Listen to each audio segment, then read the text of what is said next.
ഇത് നിയന്ത്രിക്കേണ്ടത് ഭരണകൂടമാണ്. ഞങ്ങളെ കൊണ്ട് നിയന്ത്രിക്കാൻ കുട്ടിയെ പറ്റായിട്ടൊന്നുമില്ല. പക്ഷേ അതുണ്ടാക്കുന്ന അസ്വസ്ഥത ഒരുപക്ഷെ ഇവർക്ക് ആർക്കും പിടിച്ചാൽ കിട്ടില്ല. കാരണം ഭാരതം ഹിന്ദു ഭൂരിപക്ഷ രാജ്യമാണ്. അപ്പോൾ കഴിഞ്ഞ 10 വർഷമായിട്ട് ഭാരതം ആഗ്രഹിക്കുന്ന ഒരു ഭരണകൂടത്തെ വോട്ട് ചെയ്താണ് ഉണ്ടാക്കിയിരിക്കുന്നത്. അല്ലെ, ഈ വോട്ട് ചെയ്ത ജനങ്ങളൊക്കെ ഇവിടെ ഉണ്ട്. അവരുടെ മനസ്സെന്താണെന്ന് നമുക്കറിയാം. അപ്പോൾ അത്തരത്തിൽ ഇവർ പറഞ്ഞു 2% ഉള്ളൂ എന്നാണ്. മാറ്റാൻ പോകുന്നവർ 2% ഉണ്ടാവുള്ളൂ, മാറിയവർ അതല്ല. മാറ്റാൻ പോകുന്നവർ 2% ഉണ്ടാവില്ല. 2% താഴെയാണ്. കാരണം ഇത് ഏജന്റുമാരാണ് അവരെയൊക്കെ കുത്തിനെ പിടിച്ച് നിർത്താനൊക്കെ അതിനുള്ള ശേഷിയൊക്കെ ഭാരതത്തിനുണ്ട്. അത് വേണോ എന്നുള്ള ചർച്ചയിലേക്ക്, ഗൗരവമായ ചർച്ചയാണ് ഇപ്പൊ നടക്കുന്നത്. അതിലേക്ക് ഇറങ്ങിയാൽ ഇവരാരും എങ്ങോട്ടൊക്കെ ഓടുവരും.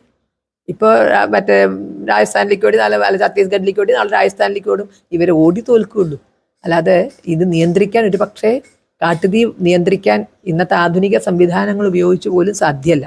വൻകിട രാഷ്ട്രങ്ങൾ പോലും അവിടെ ബുദ്ധിമുട്ടി നിൽക്കണം ഒരു കാട്ടുതീ പുറപ്പെട്ടാൽ. അത് പുറപ്പെടണോ വേണ്ടയോ എന്ന് വ്യവസ്ഥിതി തീരുമാനിക്കട്ടെ. ഇത്തരത്തിലൊരു ചർച്ച വന്ന സ്ഥിതിക്ക് വളരെ നന്നായുള്ളൂ എന്നാണ് പറയുന്നത്. ഇനി അതാത് സ്ഥലങ്ങളിൽ പ്രാദേശികമായി ഞങ്ങളൊക്കെ അത്തരം കാര്യങ്ങൾക്ക് സമാജത്തെ പ്രാപ്തമാക്കാൻ തന്നെ തയ്യാറായിരിക്കുന്നത്. അതാത് തലങ്ങളിൽ ആരാണോ ഹിന്ദുവായി ജീവിക്കാത്തത് അവരുടെ ഹിന്ദു സർട്ടിഫിക്കറ്റ് റദ്ദ് ചെയ്യണമെന്ന് പട്ടികജാതി സർട്ടിഫിക്കറ്റ് റദ്ദ് ചെയ്യണമെന്ന് പറഞ്ഞുകൊണ്ട് അതാത് വില്ലേജ് ഓഫീസുകൾ കൃത്യമായി തെളിവുകൾ സഹിതം ആളുകൾ ചെയ്തു. കാരണം ആരൊക്കെയാണോ ഇത്തരത്തിൽ, കാരണം ഹിന്ദു പട്ടികജാതി വിഭാഗക്കാർക്ക് കിട്ടേണ്ട ജോലിയാണ് ഇവർ പലപ്പോഴും ഈ പേരിൽ തട്ടിയെടുക്കുന്നത്. PSCയുടെ ഇഷ്ടമാനം സംവരണം നല്ലൊരു വിഭാഗം ഇവരാണ് തട്ടിയെടുക്കുന്നത്. അപ്പോൾ അതുകൊണ്ട് ആരാണോ ആ ജീവിത രീതി പിൻപറ്റാത്തത് അവരുടെ മുഴുവൻ പട്ടികജാതി സർട്ടിഫിക്കറ്റുകളും റദ്ദ് ചെയ്യിക്കത്തക്ക വിധത്തിൽ അടിത്തട്ടിലുള്ള പ്രവർത്തനം വളരെ കാര്യം നടക്കുന്നുണ്ട്. പക്ഷെ അത് കുറച്ചുകൂടി ഗൗരവമായി നടത്താൻ തന്നെയാണ് ഹൈന്ദവ സംഘടനകളുടെ തീരുമാനം. അപ്പോൾ ഇവിടുത്തെ ക്രിസ്ത്യൻ സഭ നേതൃത്വം പ്രധാനമായിട്ട് മാധ്യമ ചർച്ചകളിൽ വന്നിരുന്നു പറയുന്ന ഒരു പ്രധാനപ്പെട്ട കാര്യം, നിങ്ങൾ മതപരിവർത്തനം എന്ന് പറഞ്ഞ ആരോപണം ഉന്നയിക്കുന്ന സമയത്ത് ഞങ്ങളുടെ ജനസംഖ്യ എത്രത്തോളം ഇവിടെ കൂടിയിട്ടുണ്ട്, ഞങ്ങളുടെ ജനസംഖ്യ വർദ്ധിച്ചിട്ടില്ല എന്നാണ് പറയുന്നത്. ഇവരെന്ത് കണക്കിൻ്റെ അടിസ്ഥാനത്തിലാണ് ഇത് പറയുന്നത്? നമ്മുടെ രാജ്യത്ത് സെൻസസ് നടന്നിട്ട് ഇപ്പോൾ ഒരുപാട് വർഷങ്ങളായല്ലോ. ഇപ്പോഴത്തെ ഒരു സിറ്റുവേഷൻ എന്താണെന്ന് ഇത് സെൻസസ് കഴിഞ്ഞാലേ നമ്മൾക്കറിയാൻ സാധിക്കുള്ളൂ. ഇവിടെ മുസ്ലിം ജനസംഖ്യ കൂടിയിട്ടുണ്ടോ, ഹിന്ദു ജനസംഖ്യ കൂടിയിട്ടുണ്ടോ, കുറഞ്ഞിട്ടുണ്ടോ, അല്ലെങ്കിൽ ക്രിസ്ത്യൻ ജനസംഖ്യ കൂടിയിട്ടുണ്ടോ, കുറഞ്ഞിട്ടുണ്ടോ എന്നൊക്കെ ഇത് വന്നാൽ മാത്രം അറിയാൻ സാധിക്കും. പക്ഷേ ഇവർ പറയുന്നത് ഞങ്ങൾ കൂടിയിട്ടില്ല, വർദ്ധിച്ചിട്ടില്ല എന്നാണ് പറഞ്ഞുകൊണ്ടിരിക്കുന്നത്. അതിന് എന്താണ് ഒരു മറുപടി? അത് എന്താന്ന് പറഞ്ഞാൽ അത് മറ്റൊരു അടവാണ്. അതായത് ഈ പട്ടികജാതി വിഭാഗത്തിനുള്ള സംവരണം ഹൈന്ദവ സമൂഹത്തിൽ മാത്രമേ ലഭിക്കുകയുള്ളൂ. അത് ഇന്ത്യൻ ഭരണഘടന ഉറപ്പുവരുത്തിയിട്ടുണ്ട്. കാരണം ഇവരെ മതമാറ്റത്തിൽ നിന്ന് സംരക്ഷിക്കാൻ വേണ്ടി തന്നെയാണത്. ഇവരത് ഒഴിവാക്കാൻ വേണ്ടിയാണ് രംഗനാഥൻ മിശ്ര കമ്മീഷനൊക്കെ സോണിയാഗാന്ധിയുടെ നേതൃത്വത്തിൽ റിപ്പോർട്ട് സമർപ്പിക്കുകയൊക്കെ ചെയ്തത്. പക്ഷേ ഇന്ത്യയുടെ ഭാഗ്യം കൊണ്ട് അവർക്ക് പിന്നീട് തുടർഭരണം കിട്ടിയില്ല എന്നതുകൊണ്ട് രംഗനാഥൻ മിശ്ര കമ്മീഷൻ റിപ്പോർട്ട് അംഗീകരിച്ചില്ല എന്നേ ഉള്ളൂ. അപ്പോൾ ആ റിപ്പോർട്ടിൽ അവർ പറഞ്ഞത് പട്ടികജാതിക്കാർ മതം മാറിയാലും പട്ടികജാതിക്കാരുടെ ആനുകൂല്യം വേണം എന്നാണ്. പക്ഷെ നിലവിൽ അത് ലഭ്യമല്ല. അത് ലഭ്യമല്ലാത്തത് കൊണ്ട് തന്നെ ഈ ആനുകൂല്യങ്ങൾ നിലനിൽക്കാൻ വേണ്ടിയിട്ട് ഇവർ മതം മാറിയാലും ആ മതം രേഖാമൂലം മാറുന്നില്ല. ഗസറ്റിൽ നോട്ടിഫിക്കേഷൻ കൊടുക്കുകയോ അല്ലെങ്കിൽ സെൻസസ് ചോദിക്കുമ്പോൾ പറയുകയോ ഒന്നുമില്ല. ഇവർ പോകുന്നത് പള്ളിയിലാണ്. ഇവർ കാരണം അതല്ലാണ്ട് അവർക്ക് നിവൃത്തിയില്ല, അവരെ വിലക്കെടുക്കപ്പെട്ടതല്ലേ. അപ്പോൾ അത്തരത്തിലാക്കുക. അപ്പോൾ അങ്ങനെയാണ് ഇവർ ഈ ജനസംഖ്യാ കണക്ക് പറയുന്നത്. കാരണം ക്രിപ്റ്റോ ക്രിസ്ത്യൻസ് ആയിട്ട് ജീവിക്കുകയാണ്.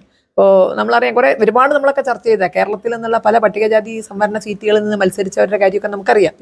ഇടുക്കിയിലെ MLA എത്രത്തോളം നമുക്കറിയാം എത്രത്തോളം പ്രശ്നത്തിലായി എന്നുള്ളതൊക്കെ ഇടുക്കി ജില്ലയിൽ. ഇതുപോലെ തന്നെ നമ്മുടെ 2 MP ഒരു കാലത്ത് 2 MP അവരൊക്കെ തന്നെ വെറും സർട്ടിഫിക്കറ്റ് ഹിന്ദുക്കളായിരുന്നു. അതായത് നോമിനേഷൻ കൊടുക്കുന്നതിൻ്റെ തലേ ദിവസം പോയി മതം മാറുക, ഹിന്ദു ആവുക, അതിനുശേഷം പട്ടികജാതി സീറ്റിൽ മത്സരിക്കുക, അവരുടെ വിവാഹം നടക്കുന്നത്, അത്തരം കാര്യങ്ങളൊക്കെ പള്ളിയിലാണ് നടക്കുന്നത്. അപ്പോൾ ഇത്തരം ക്രിപ്റ്റോ ക്രിസ്ത്യൻസ് ആയിട്ട് ജീവിക്കുകയാണ് അവർ. ഇന്ത്യൻ ഭരണഘടനയെയും ഇവിടുത്തെ സംവിധാനങ്ങളെയും മുഴുവൻ വഞ്ചിച്ചുകൊണ്ടാണ് അവർ ഈ ജനസംഖ്യാ കണക്കുകൾ പറയുന്നത്. അത് ശരിക്കും പറഞ്ഞാൽ അതൊക്കെ ഇനി ഇപ്പോൾ നമുക്ക് ഇത്തരത്തിലൊരു ചർച്ച വന്ന സ്ഥിതിക്ക് വളരെ നന്നായുള്ളൂ എന്നാണ് പറയുന്നത്. ഇനി അതാത് സ്ഥലങ്ങളിൽ പ്രാദേശികമായി ഞങ്ങളൊക്കെ അത്തരം കാര്യങ്ങൾക്ക് സമാജത്തെ പ്രാപ്തമാക്കാൻ തന്നെ തയ്യാറായിരിക്കുന്നത്. അതാത് തലങ്ങളിൽ ആരാണോ ഹിന്ദുവായി ജീവിക്കാത്തത് അവരുടെ ഹിന്ദു സർട്ടിഫിക്കറ്റ് റദ്ദ് ചെയ്യണമെന്ന് പട്ടികജാതി സർട്ടിഫിക്കറ്റ് റദ്ദ് ചെയ്യണമെന്ന് പറഞ്ഞുകൊണ്ട് അതാത് വില്ലേജ് ഓഫീസുകൾ കൃത്യമായി തെളിവുകൾ സഹിതം ആളുകൾ ചെയ്തു. കാരണം ആരൊക്കെയാണോ ഇത്തരത്തിൽ, കാരണം ഹിന്ദു പട്ടികജാതി വിഭാഗക്കാർക്ക് കിട്ടേണ്ട ജോലിയാണ് ഇവർ പലപ്പോഴും ഈ പേരിൽ തട്ടിയെടുക്കുന്നത്. PSCയുടെ ഇഷ്ടമാനം സംവരണം നല്ലൊരു വിഭാഗം ഇവരാണ് തട്ടിയെടുക്കുന്നത്. അപ്പോൾ അതുകൊണ്ട് ആരാണോ ആ ജീവിത രീതി പിൻപറ്റാത്തത് അവരുടെ മുഴുവൻ പട്ടികജാതി സർട്ടിഫിക്കറ്റുകളും റദ്ദ് ചെയ്യിക്കത്തക്ക വിധത്തിൽ അടിത്തട്ടിലുള്ള പ്രവർത്തനം വളരെ കാര്യം നടക്കുന്നുണ്ട്. പക്ഷെ അത് കുറച്ചുകൂടി ഗൗരവമായി നടത്താൻ തന്നെയാണ് ഹൈന്ദവ സംഘടനകളുടെ തീരുമാനം. അപ്പം നിൽക്കും ഈ ശതമാന കണക്ക് എന്നേ പറയാനുള്ളൂ. ഇവിടെ ഈ ക്രിസ്ത്യൻ സമൂഹത്തിൻ്റെ അല്ലെങ്കിൽ ഈ മിഷണറി പ്രവർത്തനം മതം മാറ്റം എന്നുള്ള തലത്തിലേക്ക് പോകുമ്പോൾ അതിനെ പ്രതിരോധിക്കാനായിട്ടുള്ള ഒരു നടപടി അത് ഇപ്പോൾ ഉത്തരാഖണ്ഡ് പോലെയുള്ള അല്ലെങ്കിൽ ഛത്തീസ്ഗഡ് പോലെയുള്ള സ്ഥലങ്ങൾക്ക് ബജ്രംഗ് ദളിന്റെ പ്രവർത്തകർ നേരിട്ട് ചെല്ലുന്നു. പക്ഷേ എന്നാൽ പോലും ഇവരത് കൃത്യമായിട്ട് നടത്താനും അവർക്ക് സാധിക്കുന്നുണ്ട്. ഇതിനെ പ്രതിരോധിക്കുക എന്നുള്ളത് കേരളം പോലുള്ള സംസ്ഥാനത്തൊക്കെ ഏത് രീതിയിൽ ചെയ്യാൻ സാധിക്കും? ഇത് ഭരണകൂടത്തിനോടാണ് ചോദിക്കേണ്ടത്. നമ്മളാണോ പ്രതിരോധിക്കേണ്ടത്? പാവപ്പെട്ടവന്റെ സ്വാഭിമാനം വിറ്റ് ജീവിക്കേണ്ട അവസ്ഥ ഒഴിവാക്കേണ്ടത് അതാത് ഭരണകൂടങ്ങളുടെ ചുമതലയാണ്. ഇപ്പോൾ അവർക്ക് പട്ടിണി ഉണ്ടായതുകൊണ്ടല്ലേ ഞങ്ങൾ പോണത്, ഞങ്ങൾ സഹായിച്ചിട്ടല്ലേ. ഇത്തരം ചോദ്യങ്ങൾക്ക് കുറച്ച് വില കുറഞ്ഞ ഒരു ഉപമയാണെങ്കിൽ അല്ലെങ്കിൽ ഒരു ഉദാഹരണമാണെങ്കിൽ ചോദിക്കാണ്ടിരിക്കാൻ നിർവാഹമില്ല. സ്ത്രീകളുടെ പട്ടിണി മാറ്റാനാന്ന് പറഞ്ഞിട്ട് സമ്പന്നരായ പുരുഷന്മാർ ചെന്നാൽ എങ്ങനെ ഇരിക്കും? ആ സ്ത്രീകൾക്ക് പട്ടിണി ഉണ്ടായോണ്ടല്ലേ ഞങ്ങൾ കാശ് കൊടുക്കുന്നുണ്ട്. പകരം അവർ ചോദിക്കുന്നത് വേറെ ചിലതായിരിക്കും. ഈ സ്ത്രീകളുടെ ചാരിത്രവും അവർ ചോദിക്കുന്നത്. അതിനെന്താ, അവരുടെ പട്ടിണിക്ക് ഞങ്ങൾ പൈസ കൊടുക്കുന്നില്ലേ എന്ന് ചോദിച്ചാൽ വ്യഭിചാരം പ്രോത്സാഹിപ്പിക്കപ്പെടാൻ പറ്റും? ചിന്തിച്ചു നോക്കൂ. പട്ടിണിയുണ്ട്, പാവപ്പെട്ട സ്ത്രീകളാണ്, അവരുടെ ശരീരം വിറ്റിട്ട് ഞങ്ങൾ കാശ് കൊടുത്തിട്ടില്ലേ, അതുകൊണ്ടല്ല അവിടുത്തെ കണ്ടോ ഹിന്ദു സംഘടനക്ക് കൂട്ടിയാൽ പറ്റുമോ എന്ന് ചോദിക്കുന്ന തരത്തിലുള്ള തെമ്മാടിത്തരമാണ് ഈ പറയുന്നത്.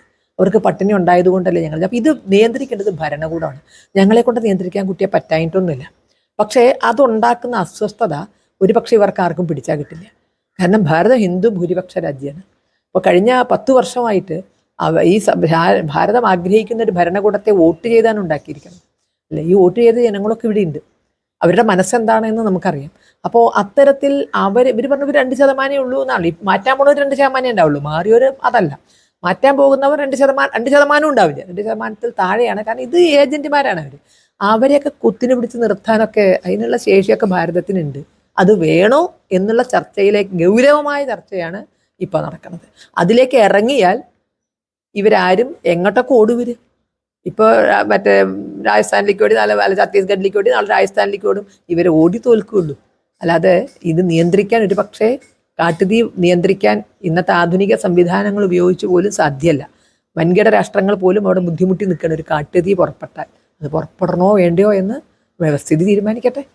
ഈ ഒരു പള്ളിയിലച്ചൻ പറയുന്ന ഒരു കാര്യം, കുഷ്ഠരോഗികളെ സംരക്ഷിക്കുന്നത് സുവിശേഷ പ്രവർത്തകരാണ്.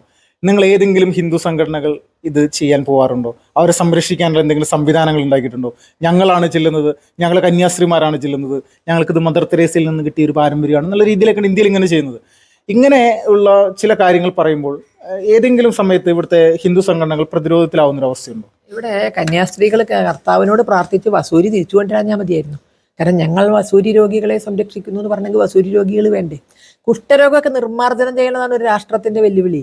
ഇതിന് മാത്രം കുഷ്ഠരോഗികൾ ഇപ്പോഴും ഇന്ത്യയിലുണ്ടോ? ഇവിടുത്തെ ആരോഗ്യരംഗത്തില്ലേ ഇവർ വെല്ലുവിളിക്കുന്നത്? ഇവിടെ ഹൈന്ദവ സമൂഹത്തിനിടയിൽ ചെയ്തിട്ടുണ്ട്. അതൊന്നും പെരപ്പുറത്ത് കയറി കൂക്കാനുള്ളതല്ല. ഇവരെക്കാൾ കൂടുതൽ അവരെ 2 കാലിൽ നിൽക്കാൻ പ്രാപ്തമാക്കത്തക്ക വിധത്തിലുള്ള പ്രവർത്തനങ്ങൾ ഹൈന്ദവ സംഘടനകളുടെ നേതൃത്വത്തിൽ നടന്നിട്ടുണ്ട്. കുഷ്ഠരോഗികളെ സംരക്ഷിക്കാൻ രാഷ്ട്രത്തിന് കഴിയില്ല എന്നാ പറയുന്നത്. അതിനുള്ള ആധുനിക സംവിധാനങ്ങളൊന്നും ഒപ്പില്ല. ക്ഷയരോഗികളെ കുഷ്ഠരോഗികളെയൊക്കെ വീടുകൾ തോറും വന്നിട്ടാണ് ഇപ്പോൾ മരുന്ന് കൊടുക്കുന്നത്, ക്ഷയരോഗമൊക്കെ നിർമ്മാർജ്ജനം ചെയ്യാൻ ഉദ്ദേശിച്ച്. അപ്പോൾ ഇത്രയും ആരോഗ്യ രക്ഷാ സംവിധാനങ്ങൾ വളർന്ന ഈ കാലത്ത് ഇവർ വേണോ സംരക്ഷിക്കാനുള്ളത്? അപ്പോൾ അതുകൊണ്ട് ഇവർ പ്രാർത്ഥിച്ച് ഇവരിപ്പോൾ ശരിക്കും പറഞ്ഞാൽ വിഷമത്തിലാണ്. കാരണം പല രോഗവും നിർമ്മാർജ്ജനം ചെയ്തു, വസൂരി നിർമ്മാർജ്ജനം ചെയ്തു, പോളിയോ നിർമ്മാർജ്ജനം ചെയ്തു, കുഷ്ഠരോഗം നിർമ്മാർജ്ജനം ചെയ്യാതിരിക്കട്ടെ. ഇവർ അതിൻ്റെ അണു കുത്തിവെക്കാൻ ഞാൻ മതിയായിരുന്നു. കാരണം ദാരിദ്ര്യം കർത്താവിൻ്റെ അനുഗ്രഹമാണ്.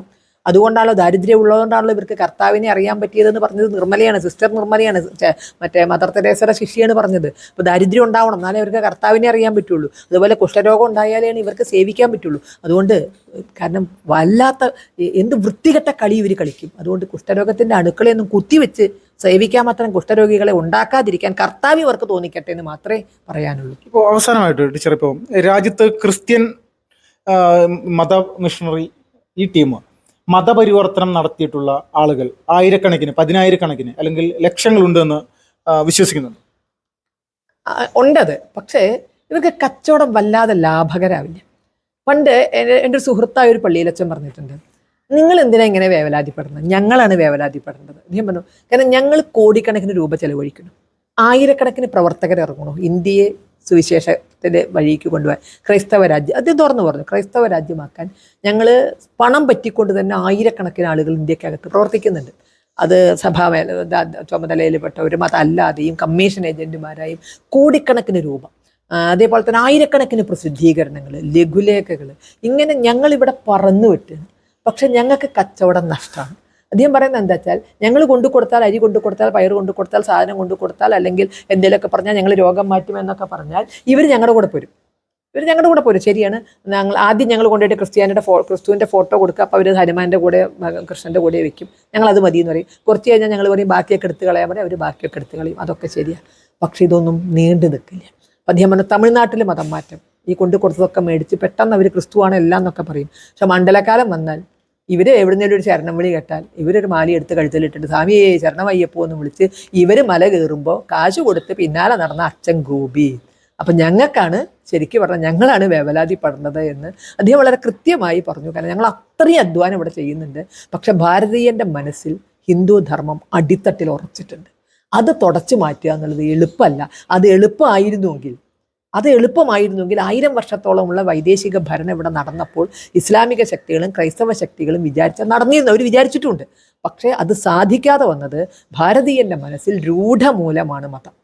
അവൻ പഠിച്ചിട്ടുണ്ടാവില്ല, ചിലപ്പോൾ പഠിപ്പിക്കുന്നുണ്ടാവില്ല, പക്ഷെ അവൻ്റെ രക്തത്തിലാണ് മതം കലർന്നിരിക്കുന്നത്. അതുകൊണ്ട് അവൻ ചില അഭിനയമൊക്കെ നടക്കും. സ്റ്റേജിൽ കയറിയ കുഷ്ഠരോഗിയായിട്ട് അഭിനയിക്കും, അല്ലെങ്കിൽ മറ്റേ വില്ലനായിട്ട് അഭിനയിക്കും. അവൻ അതൊന്നും അല്ലല്ലോ. അതുപോലെ ക്രിസ്ത്യാനി ആവാൻ പറഞ്ഞ കാശ് ഇട്ടാൻ പറഞ്ഞ അവൻ അതായിട്ട് അഭിനയിക്കും. അവൻ്റെ ഉള്ളിലെ ഹിന്ദുത്വം ഇവരൊന്നും തലകുത്തി നിന്നാലും എടുത്തു മാറ്റാൻ പറ്റും. വളരെ നന്ദി ടീച്ചർ, ഈ ഒരു സമയത്ത് നമ്മോട് പ്രതികരിച്ചു.